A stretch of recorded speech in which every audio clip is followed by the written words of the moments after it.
G'day ladies and gents, welcome to War Thunder with Mags, and welcome to Ground Forces. This is a simulation battle in the Panzer IIIM. So first things first, let's get the obvious questions out of the way. Why is it taking me so long to post a sim battle on War Thunder Ground Forces? Well, I said in the past the reason why I was using the realistic battle rather than sim battle on the very few tanks battles that I've done before is because it was a simulation mode that worked, or a game mode that worked. While I was never particularly fond, and still hope they get around to fixing the spotting mechanics for realistic battles, the one that bothers me the most is the ability to be able to red box a target through a goddamn rainforest on the jungle map at 600 meters range and put a shell straight into the side of them. That is just ridiculous and shouldn't happen at all. There were still too many bugs in War Thunder Ground Forces for me to play simulation with any sort of viability. I used to play it on the old computer, and I did play some of it on the new computer. Some of the fun bugs that I ran into, I think a common one that everyone saw was the ghost shell. A shell where the animation for firing the shell tracer effect, and the impact point of the shell never actually rendered, so you take damage and never see anything. Apparently that still does happen occasionally, although not very often. One of the more fun ones that I had, especially in simulation, was tanks not rendering. I actually got killed multiple times by enemy tanks that simply didn't render to begin with. Now this did happen in realistic battles as well. However, in realistic battles, where the tank may not render, a giant red box would render around it, so it didn't take too much thinking to work out where to shoot the target in order to be able to do damage to it, even though you couldn't see it. There was a multitude of other things that I didn't like too. Some of the massive physics glitches were far too common. I know you occasionally see videos of them every now and again, and they are funny, but I was running into them every game. Points where you would actually spawn beneath the map and immediately explode as well, and this is before we even went into the damage model bugs that a lot of the tanks used to have.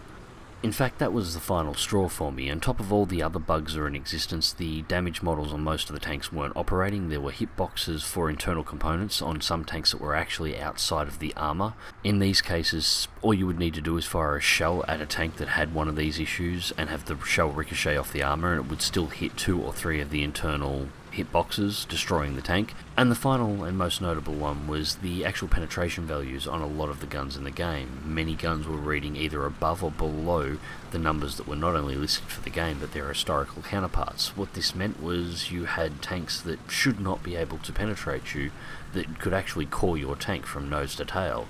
Then you had other tanks that should be able to split your tank in half, that would ricochet every single time. It was frustrating, and I really didn't enjoy it. Thankfully, patch 1.43 has come around, and why it did take me some time to finally get into testing Ground Forces, they appear to have fixed almost everything. There are still some nagging issues here and there, and occasionally you get a ghost shell, occasionally you'll get a physics error, but for the most part everything seems to be right. And I found my first target. Oh shit, what a target to find first. That's an SU-122. So SU-122, as the name might suggest, 122mm howitzer as the main gun, probably loaded with HE. All it'll have to do is hit me and I'm dead. Just to put this into perspective, that shell is 122mm in diameter. My frontal armour is only 50mm thick at its thickest point. Now to top it off, this tank's only armed with a 50mm gun. Now I've got about 87mm of penetration at 100 meters, and 100 meters is probably pretty close to the money on where I'm at. The thing is, I'm pretty sure that tank has over 100mm of armour in some places, so I'm going to have to hit weak spots from this range. So I'm just dancing back and forward at the moment, trying to get him to fire shots into this building.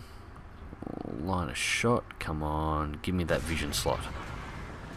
I don't get the vision slot, but I penetrate the flat panel at the front of the lower armour between the upper and lower glacis and manage to injure the driver. Hopefully that's knocked it out for a second, give me enough time to get a shot into that second slot, and yes, straight through the vision slot. Beautiful. Now I'm just double checking the kill here, as I actually haven't seen the kill message come up to let me know that this guy just got taken out, although I should have guessed as much. So I put an extra shot into him just to make sure, then I realise, hang on, he's off radar, he's dead, time to move on. Now I know I'm going to get the Mags, you're a noob, why were you sitting there trading shots with an SU-122, you got lucky, blah blah blah blah blah. Yeah, I know, it's not something that I normally would do, it's not something that I particularly like doing, but I was sort of a little stuck. I wasn't expecting him to be there in the first place. If I'd tried to run to the left through the blockade like I just did then, there's a lot of open field out there he would have been able to get a side shot into me, and all he would have to do is hit a shell near me and rip my tracks off, and it was all over. The rush straight ahead to try and flank him around the back of the building was guarded by Dragon's Teeth, which the Panzer 3M cannot go through. I did actually try. And if I'd gone over the hill to the right hand side to go around the Dragon's Teeth to get on him, I was exposing myself to the forest to the north. And if you've been watching the radar, the forest to the north's got about 3 tanks in it at the moment. I didn't really want to expose myself. That's why I've dove so fast over here. I do want to get shots on that forest to help clear it out, but I'm not going to do it until I've got some cover. But now safely buried in the town, I'm going to start moving my way to the northern side. I want to get side shots, and there's a target. Okay, that looks like a KV-1. And yep, that's a KV-1. Bounce, he's angled. Another shot in, bounce. Bounce, that one there looks like I damaged the gun however, so that's nice. Fourth one, and that one goes in. Now it is worth noting at the bottom of the screen I did change to APCR for that shot. Now a reason why I did that and not for the 122 is the APCR penetration is not much higher at 100 meters than the penetration on the standard shot, but it lacks the explosive capability of the shell. Whereas the KV-1 shot was at around 200 meters where the penetration is substantially higher, and I really only had the opportunity to shoot at the heavily armoured turret. It is possibly one of the most important things to know for tank battles, is make sure you have the right ammunition for the right job. I'm only carrying 20 rounds total of APCR, as opposed to the 64 rounds of ballistic cap that I rolled into battle with. However, the ballistic cap round is vastly better for close range brawling. The penetration values are much higher, and it has the explosive potential that APCR lacks.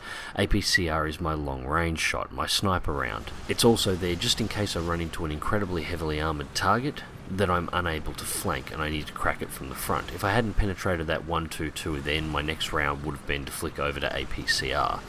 However, I only carried the 20 shots because as a general rule I don't anticipate running into that situation very often. And so far the town has been rather boring. There doesn't seem to be anyone here. The fight in the forest to the north, one tank backed off, I got one, the third one that was up there got taken out by somebody else. We've got no visuals. Everyone's gone and hid. Now, in my experience, this is particularly unusual. The Poland map that we're playing on at the moment is, well, it's one of the new maps, and it's interesting in that you can spawn at either side. Russian forces can spawn both south and north, as can German. It seems random on which one you get. Now, as a general rule, what you'll find when German wind up on the south side and Russia winds up in the north spawn, the Russian forces will rush in and take the town and lock it down. The German forces will form up in the forest to the right-hand side of the town and around the bottom of the lake below the town. If you look at the map on the bottom right-hand side of the screen at the moment, you'll see 2 targets on a little outcropping. That is normally the German sniper position. They'll put whatever their biggest gun is there and they will snipe into the town, and it becomes a little bit of a standoff. This is possibly the first time I've seen the German side roll this easily into the town and find nothing there. On the upside, this is one of the first times in my playing of simulation battles or coming back into ground forces that I've been able to drive around the town on this map and actually have a closer look at it without, being blasted by an enemy tank. It's actually quite nicely designed. It's quite pretty. I wonder what a full map of a town like this could look like. Not just a little town in the middle of the grass plains, a full Poland-sized map in a town design like this. Now I've just checked the match scores and realised the reason why we haven't been encountering anyone is there is actually only 2 tanks left alive on the enemy team. So just pause for a second here. I wanted to check out what that was. It turns out it's just a cart. For a second there it looked like a 1920s, 1930s style truck just sitting in the middle of the open. I would have driven over and had a look at it otherwise.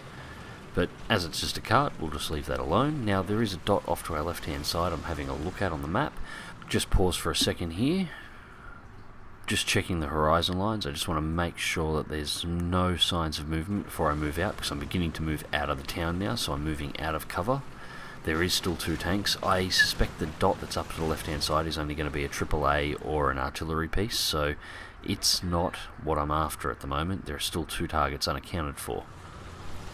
Well, it doesn't look like anyone's running the ridge lines, so open up the throttle. My teammate that I've been auto-squatted with is pushing around fairly aggressively. He's driving a Stug, I believe, so I'm going to try and catch up with him. I don't want to leave him out there alone if he's pushing that far advanced in a Stug. If it's a T-34 he happens to run into, the thing's only got to track him and then circle him and he's out of the game. Just following this road down, because I want to keep as many of these buildings as I can to my right hand side. Once I pass out of the town, I want these ridges to my right hand side to keep me in cover until I can get to a position on top of the ridges. I want to use the trees to try and break visual acquisition of me, make me hard to identify once I do get up on the ridges. Basically, I'm trying to minimise my chances of being visually detected while maximising my chances of getting the first spot so I can get the first shot on target.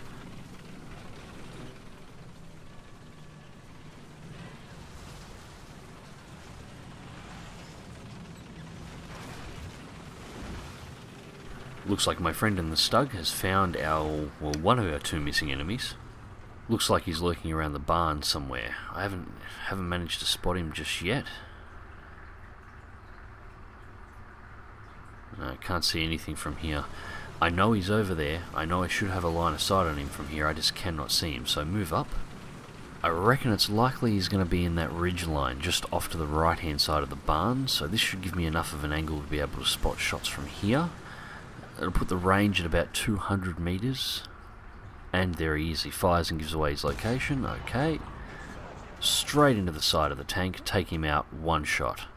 And that is 1 dead T-34. However, once again, I haven't spotted the message, so I put an extra shot into it just to be sure. When I see nothing, okay, he's dead. Now our base at A is being capped. Now we have 1 tank moving back there to intercept at the moment. Everybody else is pushing across the midfield fast to get in on the cap for their base. I know that's the last tank, so I just let the team know I'm going to head back. I'm trying to jump on the cap circle at this point. There's going to be 4 tanks. At this point we actually haven't lost a single tank on our team. However, there wasn't a lot of point to rushing back to the base either. The guys we have covering our own base at the moment clear out the tank before I can even clear the centre of the town, and the match goes to a close. So let's go check out the results. So, the highest kills on the team for only 4th place. The odd side effect of the 1-shot award. You actually get awarded more points and get a high position on your team if you have to shoot the enemy more than once to kill them. But I'll take the 1-shot awards, thanks. So 4th place, 3 kills, I only actually hit targets 9 times. Total battle time was 14 minutes, and not bad. I unlocked the brake systems. I should have probably mentioned, my Panzer IIIM is not fully upgraded. As you can see here, I've got most of the important bits, but I've still got 1 shell left to unlock, the engine transmission and the artillery support. Now it is probably worth mentioning the rewards here. Only 5,500 RP for 3 kills in a sim battle on a premium account, and only 13,000 silver lions. That does seem awfully low. Now I haven't really noticed too low a progression in regards to the RP. It definitely needs a little bit of a boost, but I don't think it's too bad. The big one here is actually probably the credits involved. 13,000 for 3 kills in a sim battle is just way too low. I can see players who actually join War Thunder to play tanks, why they're having major issues in regards to credits all the time. I probably wouldn't be able to fund tank progression in the way I grind, at least, unless I had aircraft in order to fund my tanks. So the rewards definitely need a buff across the board. However, as for tanks themselves, I think patch 1.43, tanks has finally reached the point where it should have been when it originally went into open release. It is fun now. Most of the problems have been sorted. There is still the odd glitch here and there, but there will be. I'm not too concerned about little glitches. The game is now playable without having massive breaking problems. Well, at least there have been no massive breaking problems that I've encountered since coming back in, so this is a good sign for tanks at least. Especially with the US forces coming in, it's nice to know that they've gotten everything to the point where it's at least playable now. Before they introduce the next nation, so that's good. Anyways, ladies and gents, until next time, click like if you do, subscribe if you want to see more, drive smart, drive safe, and I'll catch you on the battlefield.